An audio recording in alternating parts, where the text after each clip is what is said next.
দর্শক, আমি মোহাম্মদ মেহেদী হাসান যুক্ত আছি দৈনিক গণহার থেকে। যেমনটি আপনারা দেখছেন যে আসলে বাংলাদেশ জামায়াতে ইসলামী রংপুর মহানগরী আসলে রমাদানের পবিত্রতা রক্ষা ও দ্রব্যমূল্য সহনীয় পর্যায়ে রাখার দাবিতে শান্তিপূর্ণ যে মিছিলটি আসলে করছে, সেটাতে আপনাদেরকে সরাসরি আসলে যুক্ত করার চেষ্টা করছি আমি। আসলে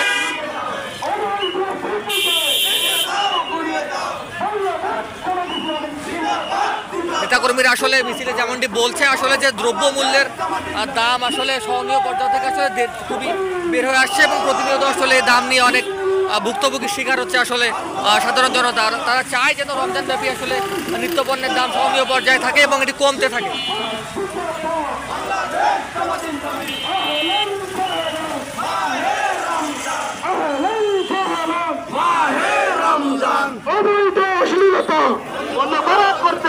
রমজানের পবিত্রতা রক্ষা করতে হবে, রমজানের পবিত্রতা রক্ষা করতে হবে। রমজান রংপুরবাসীর পক্ষ থেকে লাল গোলাপ শুভেচ্ছা, রংপুরবাসীর পক্ষ থেকে লাল গোলাপ শুভেচ্ছা, ভাইয়ের পক্ষ থেকে লাল গোলাপ শুভেচ্ছা।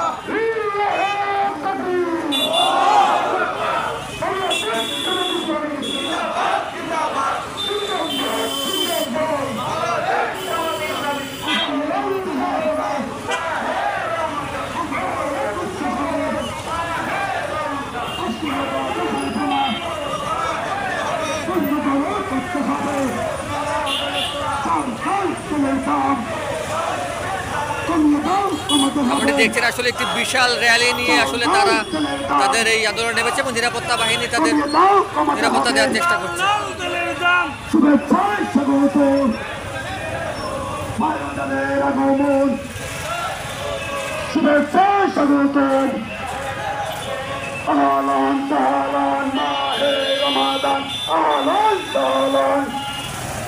ধন্যবাদ আমাদের সাথে এতক্ষণ লাইভে যুক্ত থাকার জন্য।